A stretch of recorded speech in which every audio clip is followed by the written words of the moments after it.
Hello everyone, welcome to my channel. I hope आप सभी बहुत अच्छे होंगे और अच्छे से पढ़ाई कर रहे होंगे। सो लेट्स स्टार्ट आज का करंट अफेयर।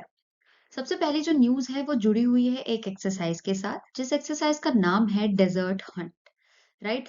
2025 में कंडक्ट की गई है। कब से कब तक इसे कंडक्ट किया गया? 24 ऑफ फेब्रवरी से लेके 28 ऑफ फेब्रवरी तक इसे कंडक्ट किया गया। And the most important thing कि इसे इस बार हमारे भारत में कंडक्ट कराया गया है। वो भी कहाँ पर? एयर फोर्स स्टेशन जोधपुर, यानी कि राजस्थान में। राइट। ये एक tri service special force exercise है जिसे इंडियन एयरफोर्स ने हमारे होस्ट किया। ओके। इंडियन आर्मी के साइड से किसने पार्टिसिपेट किया? पैरा फोर्सेस ने, जो कि एक स्पेशल टाइप ऑफ फोर्स होती है। इंडियन नेवी के साइड से मेराइन कमांडोज ने पार्टिसिपेट किया, और इंडियन एयरफोर्स के साइड से गरुड़, जो पूरा एक रेजिमेंट था, पूरा फोर्स था, ग्रुप था, उसने पार्टिसिपेट किया। क्यों ऐसा हमने कंडक्ट किया है? क्योंकि इसमें देखिए किसी दूसरे देश का पार्टिसिपेशन नहीं है। इसमें केवल और केवल इंडिया के ही जितनी भी आर्मी, नेवी और इंडियन एयर फोर्स है, उन्होंने आपस में साथ में ये एक्सरसाइज को कंडक्ट किया है, सो दैट कोऑर्डिनेशन मेंटेन किया जा सके इनके बीच और नेशनल सिक्योरिटी को मेंटेन किया जा सके। राइट। तो आपको क्या याद रखना है? ये एक डोमेस्टिक एक्सरसाइज है जो कि हमारे यहाँ की तीनों फोर्सेस ने कंडक्ट की है। और कहाँ पर कंडक्ट की गई है? राजस्थान में कंडक्ट किया गया है, जोधपुर में। ओके। कुछ और एक्सरसाइज जो अभी हाल ही में कंडक्ट हुई उनके बारे में भी जान लेते हैं। सबसे first one is tropics 25 exercise. ये सबसे लार्ज स्केल नेवल एक्सरसाइज है, और इसे कहाँ पर कंडक्ट किया गया था? इंडियन ओशन वाले रीजन में कंडक्ट किया गया था। अग्नि वॉरियर नाम की एक एक्सरसाइज थी। ये एक बायलेटरल एक्सरसाइज है जो कि इंडिया और सिंगापुर के बीच में कंडक्ट की गई थी। एंड अगेन इसे हमारे भारत में ही होस्ट किया गया था। सिम्बेक्स नाम की एक्सरसाइज इंडिया और कंबोडिया के बीच होस्ट की गई। ये कहाँ पर होस्ट किया गया था? ये पुणे, महाराष्ट्र में होस्ट किया गया था। थर्ड वन इज साडा तानसीक। ये भी एक एक्सरसाइज है जो कि इंडिया और सऊदी अरेबिया कंडक्ट करती है। और कहाँ पर इसे कंडक्ट किया गया? राजस्थान में कंडक्ट किया गया। डेजर्ट साइक्लोन नाम की एक्सरसाइज है, वो इंडिया और इजिप्ट ने कंडक्ट करते हैं, दोनों आपस में साथ में। और इसे जनवरी 2024 में राजस्थान में कंडक्ट किया गया था। धर्म गार्जियन अभी मैंने आपको कुछ दिन पहले ही पढ़ाया था। इंडिया और जापान करते हैं ये एक्सरसाइज। टाइगर ट्रम्प नाम की जो एक्सरसाइज है वो इंडिया और यूएस आपस में कंडक्ट कराते हैं। तो ये कुछ एक्सरसाइजेस थी रीसेंट की, जो कि अभी इंडिया ने दूसरे देशों के साथ कंडक्ट की थी। नेक्स्ट इज जो न्यूज है वो जुड़ी हुई है विमेन एम्पावरमेंट से रिलेटेड। एक्चुअली नीति आयोग, जो कि अपने यहाँ का एक थिंक टैंक है, उसने लॉन्च किया है एक रिपोर्ट जिसमें ये बताया है कि विमेन्स जो अभी तक बोरोवर्स हुआ करती थी, अब वो बिल्डर्स बन रही हैं। क्या मतलब है इस चीज का? क्योंकि विमेन का जो रोल है इंडिया में काफी ज्यादा ग्रो अप हो रहा है, फाइनेंशियल सेक्टर में स्पेशली। राइट। उस पे बेस करके इन्होंने एक रिपोर्ट को पब्लिश किया है। क्या क्या बातें बताई हैं हम उनके बारे में केवल यहाँ पे जानेंगे। क्या हाइलाइट किया है? ये हाइलाइट किया है कि विमेन्स किस तरीके से फाइनेंशियली पार्टिसिपेट कर रही हैं इंडिया में। राइट। इस रिपोर्ट को पब्लिश किसने किया है? इस रिपोर्ट को पब्लिश किया है TransUnion CIBIL women entrepreneurship platform, यानी कि डब्ल्यूईपी, और माइक्रोसेव कंसल्टिंग ने, तीनों ने मिलकर के इस रिपोर्ट को पब्लिश किया है। एंड क्या बताया है कि 42% राइज हो रहा है विमेन की मॉनिटरिंग में। क्योंकि ये क्या कर रही हैं? अपने क्रेडिट्स को मॉनिटर कर रही हैं, पर्सनल लोन्स वगैरह उनको मॉनिटर कर रही हैं। साथ ही आप यहाँ पे देख सकते हो पर्सनल लोन्स 42% इंक्रीज हुए हैं।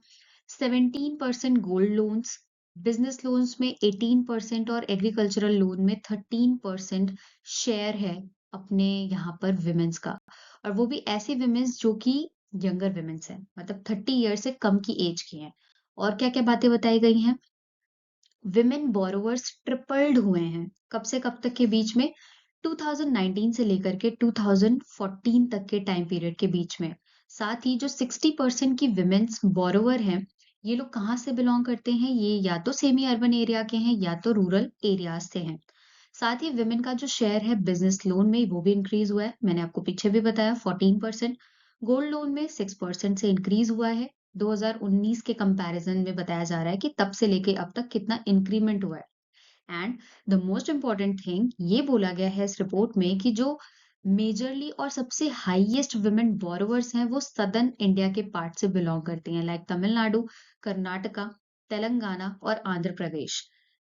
क्यों ऐसा हुआ है? क्योंकि बहुत सारी ऐसी स्कीम्स लॉन्च की गई थी जिनमें वुमेन का पार्टिसिपेशन बहुत अच्छा देखने मिला है, लाइक पीएम मुद्रा योजना, पीएम स्वनिधि योजना। इन सारी चीजों ने बहुत हेल्प किया है फॉर द ग्रोथ। ऑल्सो अब विमेन्स क्या हो चुकी हैं? ट्रांसफॉर्म हो चुकी हैं फ्रॉम बोरोवर्स, अब वो बिल्डर्स बन चुकी हैं, राइट? तो विमेन एम्पावरमेंट का ये बहुत अच्छा एग्जाम्पल है।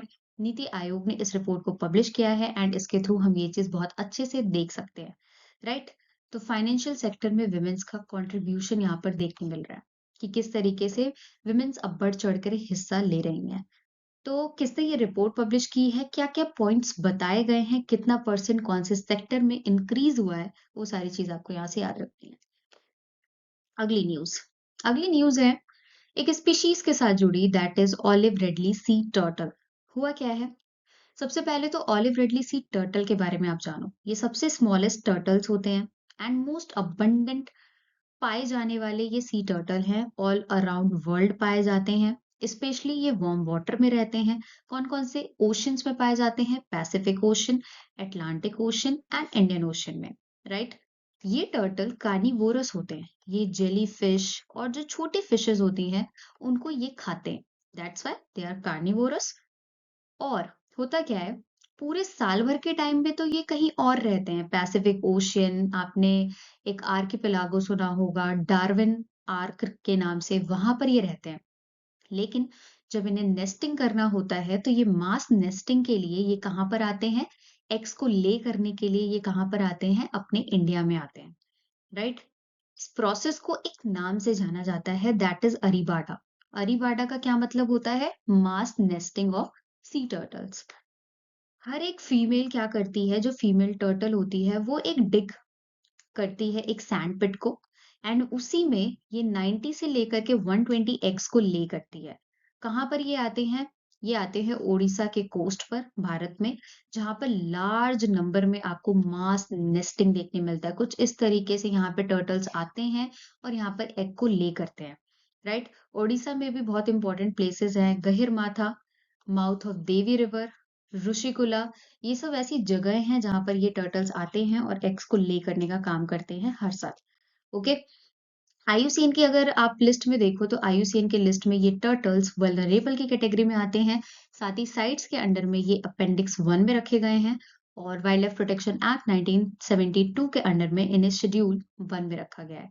इंडियन कोस्ट गार्ड एक ऑपरेशन लॉन्च करती है हर साल, सो दैट कि हम इनको कंजर्व कर सके बेसिकली। क्योंकि क्या होता है कि बैड हैबिट्स की वजह से लोग फिशिंग करते हैं और ये टर्टल्स बहुत छोटे होते हैं साइज में, तो ये इजीली पकड़ में आ जाते हैं और इनको डैमेज हो सकता है, इनको हार्म पहुंच सकता है।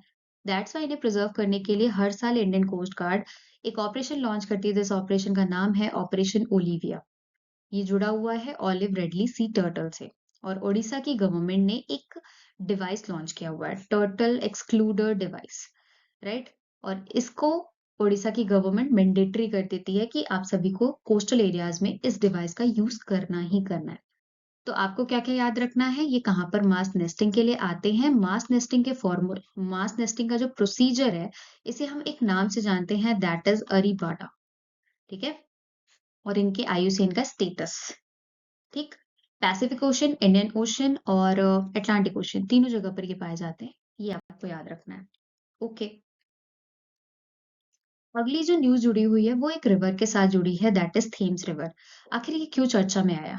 हो क्या रहा है? क्लाइमेट चेंज आप देख ही रहे हो किस तरीके से क्लाइमेट चेंज हो रहा है। फ़रवरी आ गई है एंड अब हवाएँ कुछ इस तरीके से चल रही हैं जैसे कि वापस से ठंड आ गई है ना?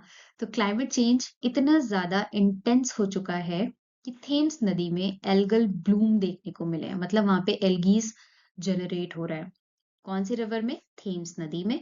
आप यहाँ पे लोकेशन देख सकते हो, here is the location of Thames river, जिसके किनारे आपको लंदन देखने मिलता है, राइट? लंदन इसी नदी के किनारे लोकेटेड है। और तो और ये इंग्लैंड की सबसे लॉन्गेस्ट नदी है। साथ ही इंग्लैंड नहीं, आप लंदन लिखो, ज्यादा बेटर होगा कि लंदन जो है इस नदी के किनारे लोकेटेड है। पॉल्यूशन की वजह से एल्गीज ज्यादा देखने मिलते हैं, दैट्स वाई। और ये नदी कहाँ पर ड्रेन हो रही है आप देख सकते हो, here is the North Sea and English Channel, ये नदी यहाँ पर ड्रेन होती है। तो हमें लोकेशन वाइज इस नदी का नाम ज़रूर से याद रखना है कि थेम्स नदी के किनारे लंदन सिटी लोकेटेड है, which is capital of England, right?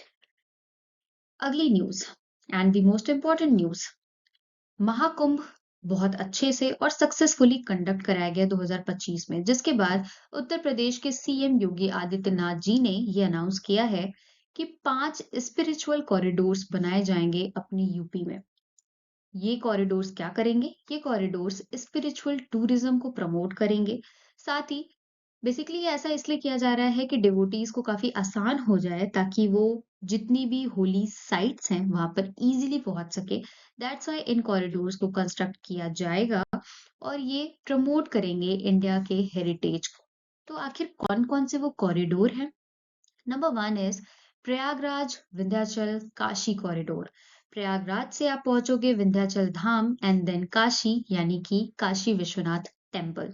Vindhyachal में आपको माता शक्ति पीठ एक है ये विंध्याचल, तो माता दुर्गा को डेडिकेटेड है, उनका ही एक रूप है विंध्यवासिनी देवी।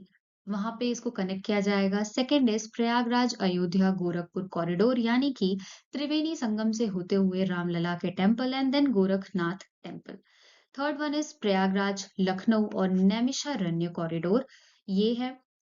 थर्ड जो है वो है प्रयागराज राजापुर चित्रकूट कॉरिडोर, यानी कि Rajapur is very important place and that is birth place of Goswami Tulsidas ji. Prayagraj को राजापुर से कनेक्ट किया जाएगा एंड देन यहाँ से चित्रकूट को कनेक्ट किया जाएगा। फिफ्थ जो रूट है, कॉरिडोर है, वो है प्रयागराज मथुरा वृंदावन और सुख तीर्थ कॉरिडोर।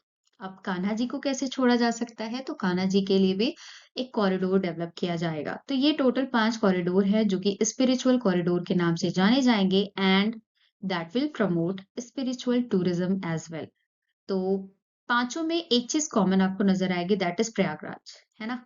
तो आपको याद रखने हैं कि कौन सा प्लेस किसके साथ कहां पर कनेक्ट हो रहा है। किसने लॉन्च किया है? उत्तर प्रदेश के सीएम योगी आदित्यनाथ जी ने। यूपी की capital you all know that is Lucknow.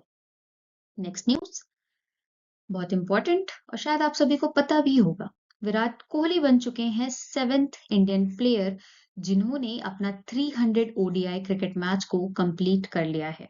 जैसा कि एज यू ऑल नो चल रहा है रिसेंटली आईसीसी चैंपियंस ट्रॉफी, जिसे कि इस बार होस्ट कर रहा है पाकिस्तान, पर इंडिया के मैचेस यूएई दुबई में खेले जा रहे हैं। तो विराट कोहली बन चुके हैं 7वें ऐसे भारतीय प्लेयर जिन्होंने 300 अपने क्रिकेट मैचेस ओडीआई के कंप्लीट किए हैं। और अगर आप ओवरऑल वर्ल्ड के लेवल पे देखो तो ये 22nd नंबर के प्लेयर बन चुके हैं जिन्होंने अपना 300 मैच कंप्लीट किया है। तो भारत में सबसे नंबर 1 पे कौन आता है? ऑब्वियसली सचिन तेंदुलकर, जिन्होंने 463 मैचेस खेले हैं। सेकंड पे एमएस धोनी, जिन्होंने 347 मैचेस खेले हैं। Third is Rahul Dravid 340 matches के साथ। फोर्थ इज मोहम्मद अजहरुद्दीन, जिन्होंने 334 मैचेस खेले हैं। फिफ्थ इज सौरव गांगुली, जिन्होंने 308 मैचेस खेले हैं। And sixth is Yuvraj Singh, जिन्होंने 301 मैचेस खेले हैं। और अब ये 7th नंबर पे आ गए हैं अपने प्यारे चीकू भैया, यानी कि विराट कोहली जी, राइट? अभी आपने देखा होगा इंडिया और ऑस्ट्रेलिया का मैच चला था कल, यानी कि 4th ऑफ मार्च को, एंड इंडिया इसमें जीत चुका है, जो कि बिल्कुल बदला है वर्ल्ड कप का, क्योंकि वर्ल्ड कप में फाइनल में जाकर के इंडिया ऑस्ट्रेलिया से हारी थी। तो काफी ज्यादा रिलीफ मिला होगा लोगों को कि ऑस्ट्रेलिया को हरा करके इंडिया पहुंच चुका है फाइनल्स में आईसीसी चैंपियंस ट्रॉफी के अंडर में। एक और पर्सनालिटी जिनकी अभी रिसेंटली डेथ हो चुकी है एंड इनका नाम भी क्रिकेट से जुड़ा हुआ है। 3rd ऑफ मार्च को इनकी डेथ हो गई। इनका नाम क्रिकेट से जुड़ा हुआ है। ये बेसिकली क्या थे? Bowler, right? बीसीसीआई ने इनको सीके नायडू अवार्ड से भी सम्मानित किया था 2017 में। इनका नाम क्या है? पद्माकर शिवालकर, राइट?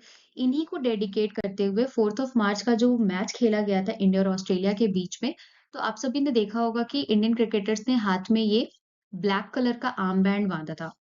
उन्हीं को डेडिकेट करते हुए, क्योंकि उनकी डेथ हुई थी, तो उनको डेडिकेट करते हुए इन्होंने ये आर्म बैंड बांध करके मैच खेला था, राइट? तो इंडिया के मैचेस मैंने आप सभी को बताया कि ICC champions trophy Pakistan host कर रहा है, पर इंडिया के मैचेस दुबई में कंडक्ट किए जा रहे हैं। सेमीफाइनल्स में इंडिया ने ऑस्ट्रेलिया के साथ मैच खेला एंड इंडिया इसमें जीत गया और पहुंच चुका है फिनाले में। राइट? तो अब देखना ये है कि इंडिया ये आईसीसी चैंपियंस ट्रॉफी जीतता है या नहीं। सबकी नजरें इस टाइम इंडिया पे ही हैं। अगली न्यूज़ जो कि साइंस के पर्सपेक्टिव से, साइंस के पॉइंट ऑफ व्यू से काफ़ी ज़्यादा इम्पोर्टेंट है, दैट इज़ चाइना और पाकिस्तान ने क्या किया है, अपने स्पेस पार्टनरशिप को काफ़ी ज़्यादा स्ट्रेंथन अप किया है। जी हाँ, हुआ क्या है, पाकिस्तान बन चुका है फर्स्ट फॉरेन विजिटर जो कि चाइना के स्पेस स्टेशन में विजिट करेगा। वहां पर इन्होंने एक्चुअली आपस में डील साइन की है और ये कहा गया है कि पाकिस्तानी एस्ट्रोनॉट्स को ट्रेन किया जाएगा और उन्हें भेजा भेजा जाएगा चाइना का स्पेस स्टेशन जिसका नाम है Tiangong space station. Right? China के साइड से कौन थे? चाइनाज मैन्ड स्पेस एजेंसी यानी कि सीएमएसए और Pakistan space and upper atmosphere research commission यानी कि SUPARCO। राइट? इन लोगों ने इस डील को फाइनलाइज किया पाकिस्तान की कैपिटल इस्लामाबाद में और फाइनली पाकिस्तानी एस्ट्रोनॉट को तियांगोंग मिशन के तहत स्पेस स्टेशन में लेके जाया जाएगा। As you all know international space station का टेन्योर 2031 तक है। इसके बाद ये खत्म हो जाएगा, मतलब ये नॉन फंक्शनल हो जाएगा, काम करना बंद कर देगा। जिसके बाद बहुत सारे, अब तो सारे ही ऐसे देश हैं जो कि अपना अपना सेपरेट स्पेस स्टेशन तैयार कर रहे हैं, जिनमें चाइना तियांगोंग नाम का अपना स्पेस स्टेशन खुद का रेडी कर रहा है और वहीं पर ये पाकिस्तान के एस्ट्रोनॉट्स को भी लेके जाने वाले हैं। तो याद रखिएगा, पाकिस्तान सबसे पहला फॉरेन विजिटर बना है चाइना के स्पेस स्टेशन में। अगली न्यूज, एक डे सेलिब्रेट किया जाता है 4th ऑफ मार्च को, जिस डे को हम जानते हैं नेशनल सेफ्टी डे के नाम से। इसलिए इस डे को सेलिब्रेट करते हैं ताकि हम वर्क प्लेस पे सेफ्टी को इंश्योर कर सके, उनकी इंपॉर्टेंस को समझ सके। इस डे को ऑर्गेनाइज किया जाता है by National safety council of India के द्वारा। 2025 में इसका 54th नंबर का एडिशन होस्ट किया गया। थीम क्या रखी गई? थीम रखी गई safety and wellbeing crucial for विकसित भारत। विकसित भारत का टारगेट क्या है? 2047। तो इस साल की जितनी भी आपको थीम दिखेगी, उन सब में आपको विकसित भारत जरूर दिखेगा। सेलिब्रेट कब किया जाता है? 4th ऑफ मार्च को, क्योंकि यही दिन फाउंडेशन डे भी होता है national safety council of India का। Okay, here is the list. ये डे है 4th ऑफ मार्च, जिस दिन को हम लोग नेशनल सेफ्टी डे मनाते हैं। साथ ही नेशनल सेफ्टी वीक भी सेलिब्रेट किया जाता है। राइट? नेशनल सेफ्टी वीक भी सेलिब्रेट करते हैं। कब से कब तक? 4th ऑफ मार्च से लेके 10th ऑफ मार्च तक। कौन इसे ऑर्गेनाइज करता है? थीम क्या रखी गई है? ये सारी चीज मैंने बता दी गई है। ऑब्जेक्टिव क्या है? ताकि हम अवेयरनेस को स्प्रेड कर सके, लोग सेफ्टी मेजरमेंट्स ले, इंडस्ट्रीज में, पब्लिक स्पेसेस में। इस बार इसकी 54th नंबर की एनिवर्सरी को सेलिब्रेट किया गया। So this is all about today's current affair. I hope आप सभी को पसंद आया होगा। तो अगर सेशन पसंद आए तो प्लीज इसे लाइक, शेयर और सब्सक्राइब जरूर करें। And keep learning, keep revising, stay tune with me. ऐसे ही हम लोग डेली करंट अफेयर कवर करते रहेंगे, इंपॉर्टेंट न्यूज़ को कवर अप करते रहेंगे। सो आप अपने नोट्स बनाओ, पीडीएफ कलेक्ट करो टेलीग्राम से एंड कमेंट सेक्शन में डू लेट मी नो कि how is this session. Okay, so thank you for watching.